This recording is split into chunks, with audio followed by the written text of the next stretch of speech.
The second thing that you had going off of my list here was progressive values for women lead to less fulfilling lives for progressive women on average. That was the other one that you took contention with. Am I right there?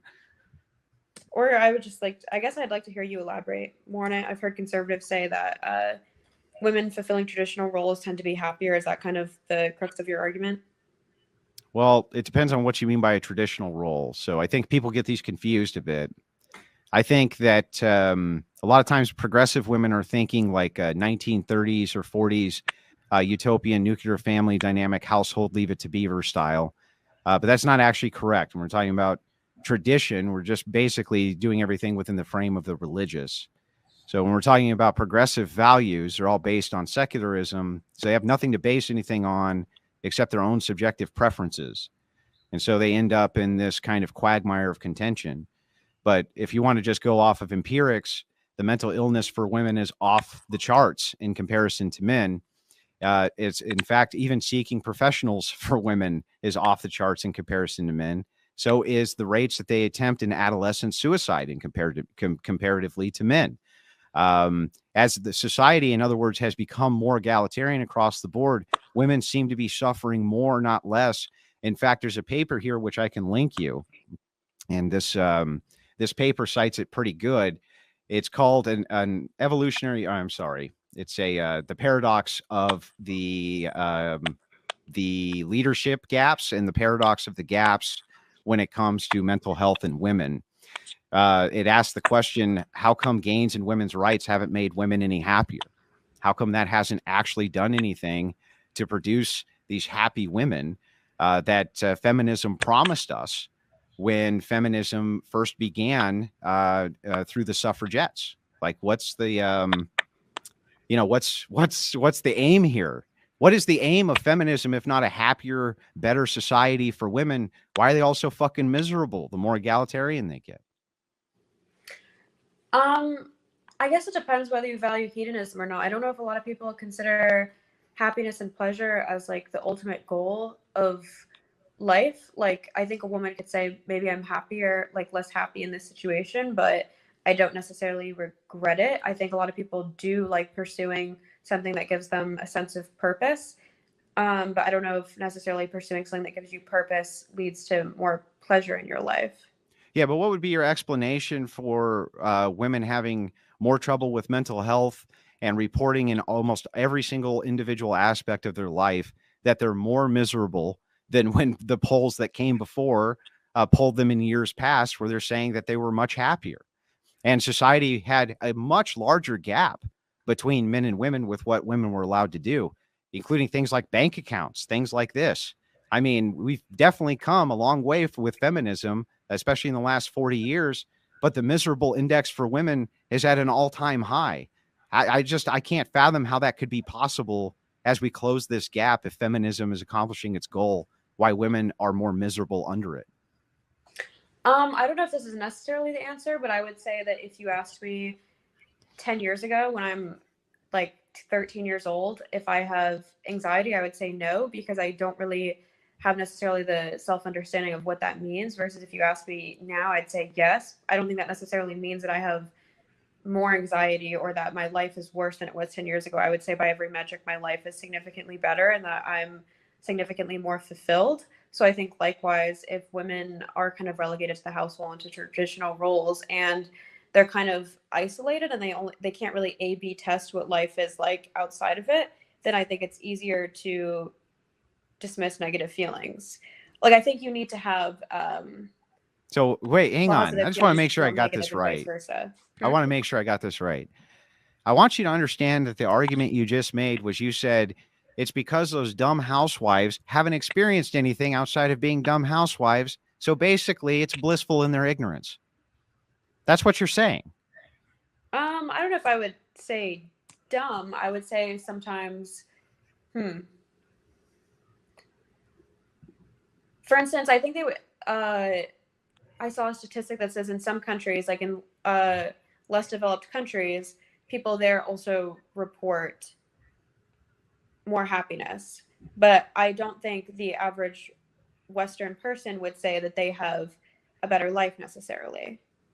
Like, I think we could look at them and say, okay, there are ways in which they have in some ways a lower quality of life, right? So that's why I don't know if just the self-reporting on happiness is a good enough indication. Well, no, that wouldn't be, but have the information right here. More than a quarter of American women, 26%, take drugs, which include antidepressants. 26%.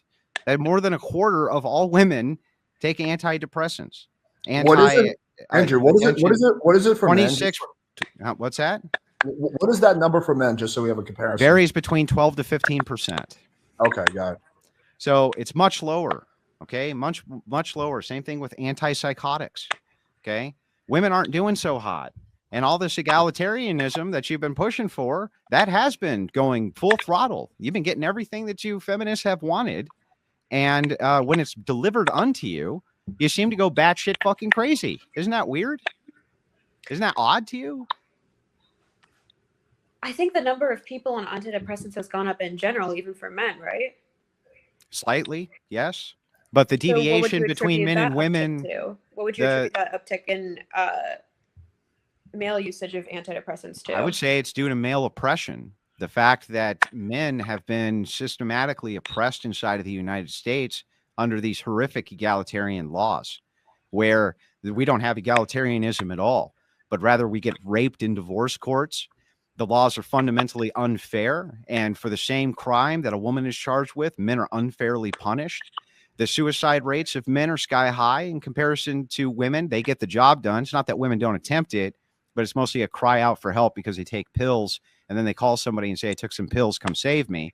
They put that up to a suicide attack, whereas men just get the job done, right? They just take a gun, and that's the way that they end up handling that. So all of these things, I would say that men are unfairly oppressed in society, and that's led to a slight uptick. And there seems to be enough correlates there for me to make such a bold claim.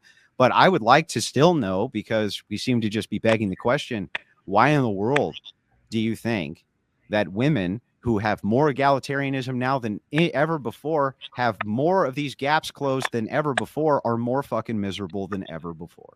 Wait, I first have a question on something you said. So if men kind of establish the framework of rights and happiness, why is it that men are the ones disproportionately facing oppression in society? Well, remember what I said earlier, that men also oppress men, that men are the mechanism for that as well.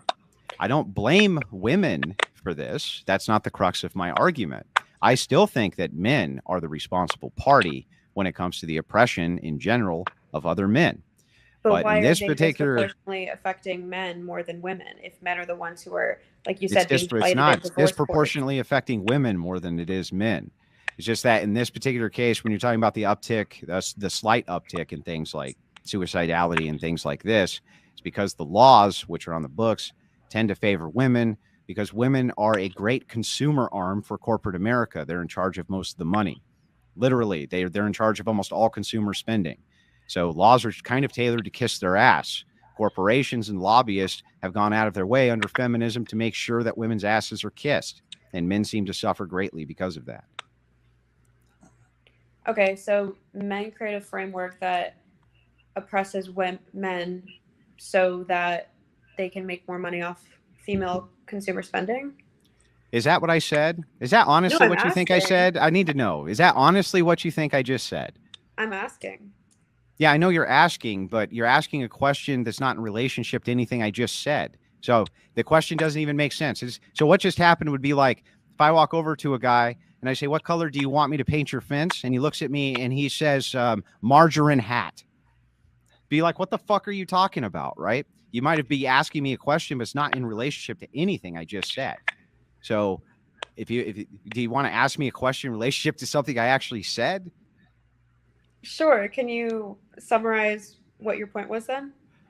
Yes. My point is that, again, as countries have become more and more egalitarian under feminism, and this is feminist women and feminist men who are coming together under the same banner of I Heart Women's Rights, it's become more egalitarian. Why is it that the index for all of these mental illnesses and problems for women are through the roof, when feminism made the promise that these things should necessarily decrease?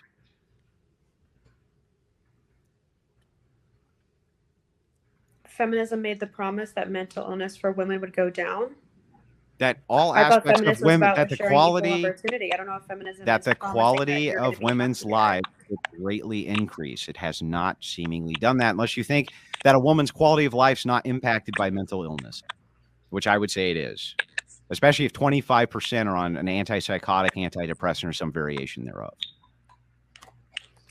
I don't know if that's necessarily feminism's fault. Like you just said, we're in a framework in which sometimes laws are created to that like disaffect people mentally, like you just pointed to the divorce courts. I guess I'm just trying to wonder, why are you attributing the uptick in women's mental illness to feminism singularly? Like, how come you don't think it's just an effect of just, I don't know, other consequences of modern because women are the ones who have pushed, and feminists, male feminists as well, have pushed for egalitarianism. And across the board, in nations we see that become more egalitarian, we see this huge gap increase between men and women when it comes to women, A, wanting to do things that are more in line with their gender, which is a bizarre side effect feminists never want to talk about, but also that their state of mental happiness and mental health seems to rapidly deteriorate, which is fucking bizarre.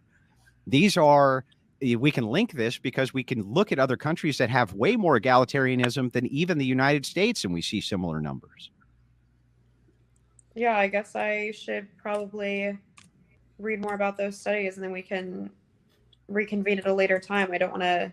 Okay. Yeah. That's all that's all I really had, to be honest. I don't know where we go from there. Let me actually, do you mind if I ask you a few questions, Andrew, and then we can move the call forward? So as you guys were talking, I was just taking some notes. There's a few things I wanted to ask you. So I was researching the whole, like men's happiness, women's happiness. What is that fucking clicking, dude? I don't know. It's not on my end. Are you doing something? Oh yeah, sorry, I'm like fidgeting. Okay. So I was researching, and so it seems that the cases that men's and women's happiness have been going down, but men's happiness has been going down more. So you do have a point there. But however, what's really interesting is that in the last 10 years, actually the happiness for both men and women has gone up, right? So it was kind of going down, down, down, down, down, and then started going up. So I guess my question would be for you, if, we are more egalitarian now than we were 10 years ago, then why has women's happiness actually gone up? From what? From what to what? And from which years to which years? It's started going up in like 2010 or something like that. That's when it started well, link it over to me because I don't have the data in front of me to look at. Okay. Do you want me to just pull it up on the screen? Yeah. Well, link it to me. Okay. Yeah. Just put it in the private chat and then I'll take a look at it. Okay. There's multiple charts you have to look at. I'll send you both of them. By the way, did it decrease again? Did it go like this, in other words? So, yeah. So kind of like, yeah. it went like this, right? Mm-hmm. And then it went like this, basically. Right. But you're probably going to come into another downward slope because that's how things like this generally work. So you'll see it go like this always on almost every single graph with a happiness index or any index. It goes like this, Alex.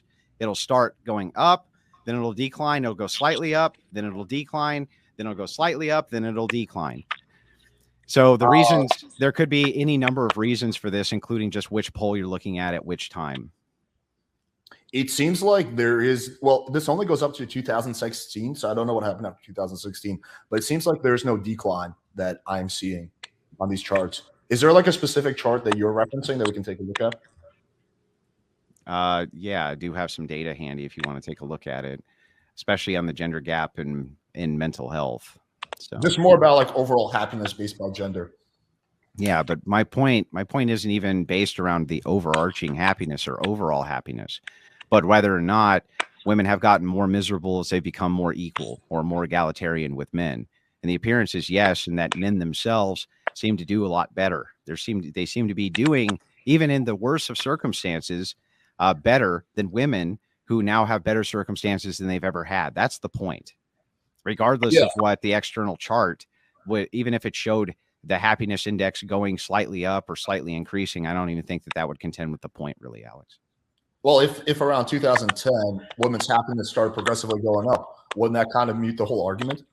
No, well, no, it still wouldn't, unless you can point to a bunch of feminist shit that got passed between 2010 and 2022 that led to massive egalitarianism. I doubt it.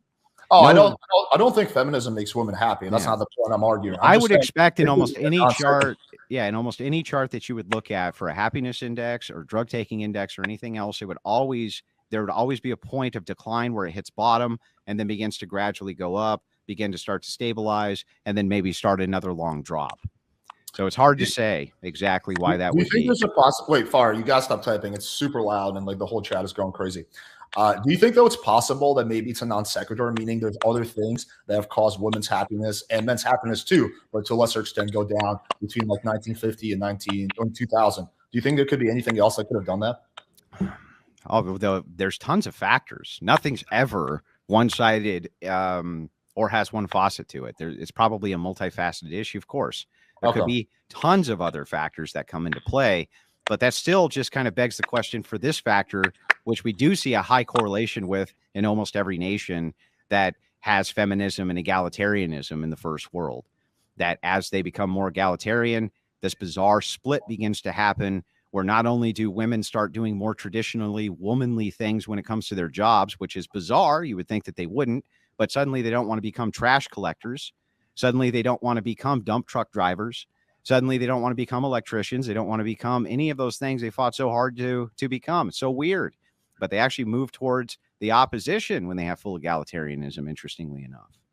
Yeah, like intuitively, when you first made the argument, I was actually like agreeing with you because intuitively it makes sense. But then when I saw like the data change around 2010, where it started going up, that does kind of make me question how important is. I actually can't see this chart because it just gives me an image. So yeah, it's an image. Yeah. Yeah, but it doesn't actually pull the image up in the URL. Do you want me to just share the screen so you just see it real quick? Far, I just muted yeah. What's it called? What's it called? What do you mean? What's it called? What's the chart called? It's called I don't know. It's like a men's happiness comparison or something like that. Here, I'll just share the screen. You can take a look at it. Okay. But I want to look at the source myself to see if there's information you might be not overlooking. Yeah, we can do that. Who the fuck drew that? Where did you get this? This looks like it was drawn by a 12-year-old. No, this is from Vox. Oh, Vox. Very progressive source, Vox. I know, but you would think that, but that's kind of most of the sources I've seen is they're saying that basically something. Well, show me another one. Show me another source. Okay. That I can actually pull up and so I can look at the data myself. Okay. 1 second. Because everything I'm seeing shows that single moms more likely to be in poverty. All the risk for fatherlessness kids goes up because of that. Basically, all of these things in egalitarian nations greatly increase. So to be fair, this is the UK, but I think UK is also following the same trend. Dude, come on, man. So wait, what's so bad about this? Give me a chart for the United States that's making your point for you so I can look at it. Don't just make it a chart that doesn't have any information because that doesn't help me. I can't actually look at anything. I can pull up the original article. Yeah, do that. More worthwhile, but also suffer anxiety. The report reveals. So okay, so where do you want me to go? Well, link the article. Start with that. Okay. So this is the chart in question here. This chart shows how happiness ratings for both men and women, blue orange, have increased since the service in 2011. They both have leveled off and grown closer together in 2015, 16. So basically, it's saying that in the last decade, men and women have been doing better. No, it's not saying in the last decade. It's saying through to 2015 and 2016. But where's the data after that? We're not. Last I checked, we're not in 2015, 2016. Well, do you have? That's why I'm asking you. Do you have any data about like something more recent? Because I haven't been able to find it. So all we see is that it kind of started going up. Well, like for instance, you can intuitively know that this can't be true because just during the lockdowns, you would see something more akin to a dip down, right? Just because of that one factor, you would have to see that in modernity. So, and we would have to compensate and account for that as well. Sure. So no, I don't have a chart off the top or like at my disposal any more than you did. I didn't know which topic we would actually go with, so I didn't have it prepped. You don't have to get defensive, Andrew. I'm just bringing up a point. I'm not trying to debate you. I'm just making a point, maybe to get you to question your assumption. Not being defensive. Okay. I'm responding to what you're saying. Okay. The second question I had for you was more of a hypothetical. I'm just curious to hear what your answer on this is. If women collectively started taking mass amounts of steroids and became as strong as men, would you then change your position on having a egalitarian society or no? If what now? Say that again. Hypothetically speaking, if women collectively started taking massive amounts of steroids and became as strong as men, would you then change your position on the egalitarian society?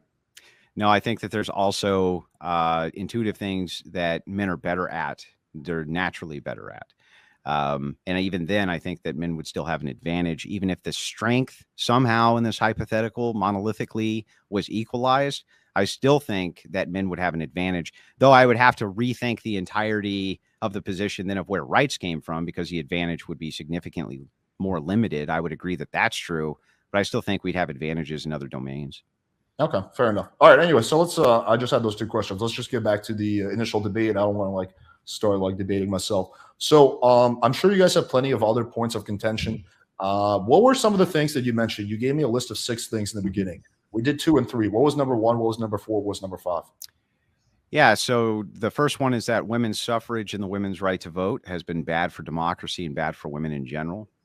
Do you disagree with that one, Farah? Oh, sorry, I have you muted. Let me unmute you. There we go. I wasn't typing, by the way. I think it's just my.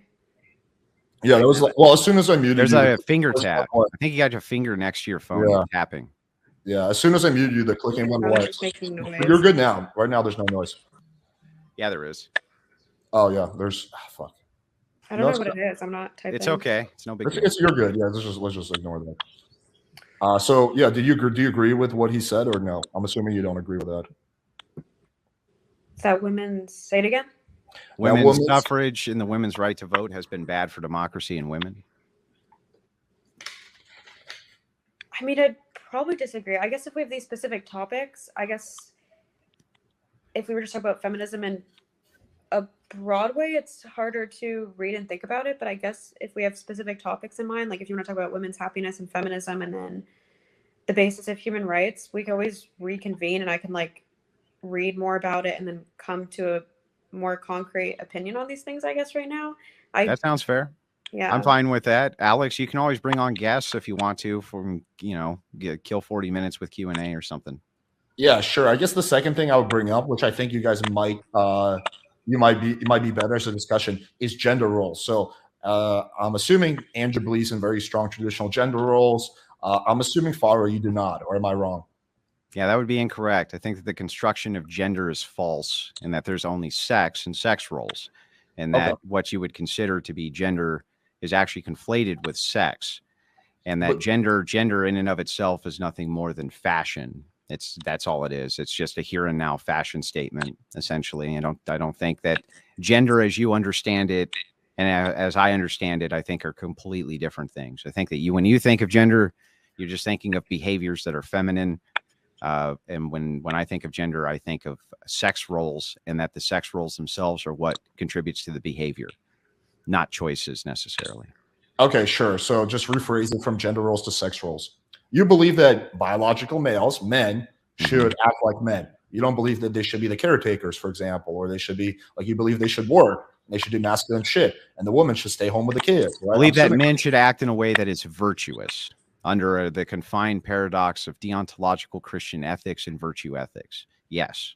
So under that you would say that masculinity in and of itself, which is part of the nature of a man, should most definitely be pushed, not restricted, not confined. But with that should come the virtues, things like temperance, self-control, all of those things that allow the bigger, stronger sex to control themselves from being a bunch of rabid, disgusting animals, essentially. So, yeah, I think that masculinity is extremely important to society, but that men need to have their behavior tempered a bit and their judgment tempered a bit with virtue. Do you believe there's such a thing as toxic masculinity?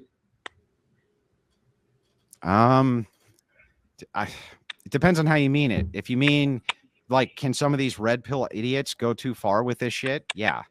I think that Andrew Tate can go way too far with the shit that he says. I think that I might draw the line at touring another nation for a 14-year-old bride or something I think that gets beyond toxic and into just insane, to be honest with you. But generally, I think you would be hard fought, or I would be hard pushed to say that any kind of real masculine trait is toxic in any way, shape, or form. I think almost every masculine trait's a good trait.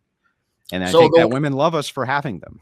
So yeah, I agree with you on that. So the one that I always reference in debates is one aspect of what I think I would consider toxic masculinity is the stigma for men to get mental health help, right? There's just a little bit of a stigma about it, right? It's much more socially acceptable for women to go to a therapist than it is for men. So that's what would be something that I would personally consider to be quote unquote toxic masculinity. So that's an example. why is that toxic though? Why do you think that Because that's toxic? I think that because I think psychologists, psychology in general, is overwhelmingly saturated with women, and I don't think that men going to women for their issues is necessarily the best idea. And I think it that doesn't have to be to women. You can go to male yeah, therapists. but I think that a lot of psychology in and of itself is bullshit guesswork. I think it's just bullshit guesswork. I don't think it's particularly helpful. I don't think that antidepressants and the overprescription of them has been good for society at all. And I think it's much smarter that men don't generally go out to try to seek mental health professionals to help them out with their psychological profile. I think the reason they don't seek it out nearly as much is because they have what women never seem to be able to have, which is friends. They have actual friends, and they hang out with them for hours and hours at a time and have lifelong friendships with them and confide in them and things like this. And I think that their friends tend to help them out quite a bit. So, All right, we fundamentally disagree on that point. Do you think men have more friends than women? I think that they have more real friends than women. I think that women can easily get a lot of associates, but that when you're talking about long-term friendships, I think men are generally better at being friends with each other than women are. And I think that women value male friendship as much as men do, and value women's friendship about as much as men do, which is not very much. That's just my take, though. I don't have any empirics for that. That's just my intuition, kind of as we're going off topic. I'm sure that I could dig that up, though, if you want me to come back for a debate. No, it's cool. I It's cool. almost guarantee that that's true. I just want to explore your thinking. Fire, do you disagree with any of what he just said? Well, I have a question for him. He was saying psychology is kind of oversaturated with women. I was going to say then, do you think psychology is a good tool for women, or are you against? I think psychology is a bad tool for most people at most times, and that it has a history of being directed by people who are kid diddlers and psychopaths themselves. And that the modern transgender phenomenon and many of the modern phenomenons that we see as a social contagion in society come from an overt amount of psychoanalysis from people who are trying to basically MK Ultra your fucking mind. That's what I think. I think that psychology and the prescription of antidepressants wide and en masse has been terrifically bad for society. It's not good for us at all. We shouldn't be taking these fucking drugs. And we never should have been. We never should have started on this mass prescription campaign to just dope down the entire public. That's a terrible idea. I guess let's speak specifically to like gender affirming therapy. Are you just against that type of like psychological treatment? Like, do you think there could be a healthy form of psychological treatment that addresses the social contagion of what you see as gender dysphoria? Or do you think all of it is what's causing it? Psychology as a field? I think that it's definitely helped with a mass push towards it, including we give so much credit to these organizations like the APA, the American Psychological Association, for instance, and they have things that are on the books that are clearly mental illnesses, and due to the lobbying campaigns of various groups, they will take those things off the book as a mental illness and basically capitulate to the mob, even though quite clearly it's a mental illness for a person to be screaming in their head that they have to get out of their body or dismember their body to become the opposite sex. That's fucking insane.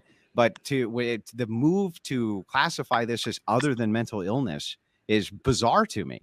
And this happens due to lobbying from these groups with tons and tons of money. And they're able to leverage organizations like the APA. I have a video of the former president of the APA talking about conversion therapy, where he says it was never really tried before the homosexual lobby came in and began to massively leverage the APA to drop homosexuality as a mental illness. So I don't have a lot of faith, a lot of stock in psychological institutions. It's a soft science. It's never been a hard science. Nobody's ever classified it as a hard science.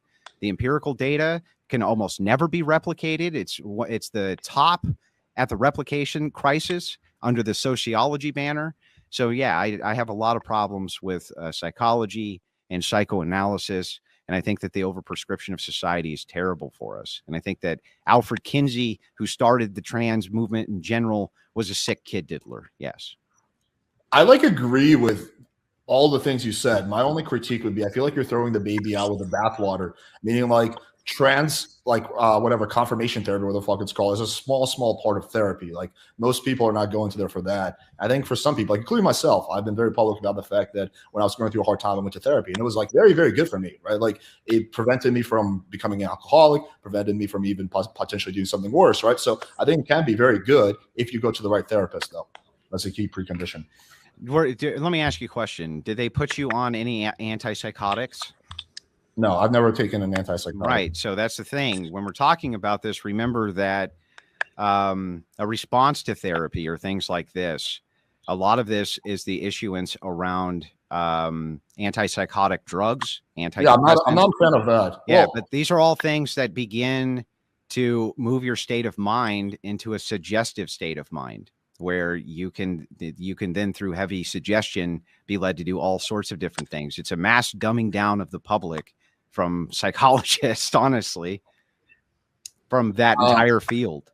Yeah, but I think you have to separate antidepressants from antipsychotics, right? Antipsychotics, I fully agree with you, should not be prescribed to anyone who isn't like full on straight up psychotic, right? I do agree those are overprescribed. And I do agree with you that antidepressants are also overprescribed, just like, whatever, like just like Valium is, just like Ritalin is, just like all that shit is overprescribed. So I agree with you on that. But for certain people, SSRIs can actually be very, very beneficial. Like, for example, again, with me, when I was going through a hard time, I was having panic attacks, me getting on SSRI stopped that from happening, and it didn't dumb me down. My intelligence level stayed the same. It was just something that, like, when you have a brain imbalance, that could be useful in the right circumstance. I'm sorry, you were breaking up really bad there. For some reason, I'm having a bad hiccup. Where did you lose me? I'm still losing you here kind of intermittently, and I'm not really sure why that's happening. Hang on, just give me a second. Maybe it'll correct itself. Farah, can you hear me? Yeah. Okay, so this is it looks like maybe it corrected itself. Yeah, go ahead, man. So the point I was trying to make is I do agree with a lot of the stuff you're saying. I agree with you that antipsychotics should never be used unless the person's like straight up psychotic. I do agree with you that those are overused. I do agree with you they can lead to disastrous side effects like shootings and suicide. But I think that SSRIs, while they are overprescribed, and should not be prescribed as often they are, can be very beneficial to certain people at some point in their life. Like for me, that's going to be true about everything, even bad things. You could say that it could be true that a person being an alcoholic could be better than the alternative of him not being an alcoholic in some limited cases. So I would concede that in some limited cases, this may be a helpful thing for some people. However, I'm going to maintain that you may have been able to have gotten the same exact help from spiritualism or from your religion, which is something that's absent in your life, that you may have gotten from this over-the-counter drug. And I think that as we've replaced religion in society with just give them drugs, we kind of see this trend, don't we, of overprescription, people on antipsychotics, antidepressants everywhere. It disproportionately, of course, affects women, especially since women generally seem to adopt the religion of their husband. And as we become more and more religious, you see that there's less and less women, again, who have any type of real staunch religious values. So this is, I think that this kind of goes part and parcel that we have outsourced any form of spiritual fulfillment to people psychoanalyzing us and giving us drugs, man. I'm not sure that that's the best idea. I do agree they should be prescribed more seldomly, but I do think in the right, I don't think it's an equivalent to like alcohol. Like alcohol, maybe in very extreme cases, it could potentially somehow benefit you. I don't think SSRIs are like even close to that. I think they're 3 degrees different. I think SSRIs, again, for a person who has it's not directly, look, it's not, nothing I'm saying as a comparison is directly analogous. It's why it's just a comparison of the extreme. I'm just looking at the extremes and saying, of course, there can be cases where drugs like this, I'm sure, can help people. But on average and by and large, I think it's been pretty much disastrous. And you seem to agree with that. I think they're overprescribed. I do think they've also saved a bunch of people's lives who would have otherwise committed suicide. Yeah, but they might have ended up greatly destroying other people's lives due to the overprescription. So it's like, sure. Yeah. You have to be very cautious when you make a statement like that, right? It's like maybe they have, but maybe they've also destroyed more lives than they've saved. Like, we don't know. Well, like everything, brand new phenomenon. Well, like everything, moderation is the key. I mean, someone who's like recreationally drinking whiskey on the weekend, that's totally fine. If someone is drinking 12 glasses of whiskey and then getting behind the car, like they're both drinking alcohol, but they're not in the same category. Moderation is always the key. you know, for the people. If that person, for example, is taking certain prescriptions, he should not be drinking. If that person is like really young, you know, he should not be drinking because that will fuck up his like. Yeah, but Alex, I don't disagree. Like, I'm not Okay. going to disagree with any of those normative claims. I think they're all true. Of course, that's true. Like, moderation is necessary for the success of any human being anywhere in life, doing anything. And any activity you can do too much of, and it can be bad for you. Like even drinking water like you do excessively, even that can be bad for you. And It's not water, Andrew. This is kava, for God's sake. Okay, I'm just saying, right? Even that can be bad for a person. I don't even think we have a disagreement here, to be honest with you. No, So I we'd was just be arguing. We'd be arguing kind of just some nuance at the fringes, and who cares really?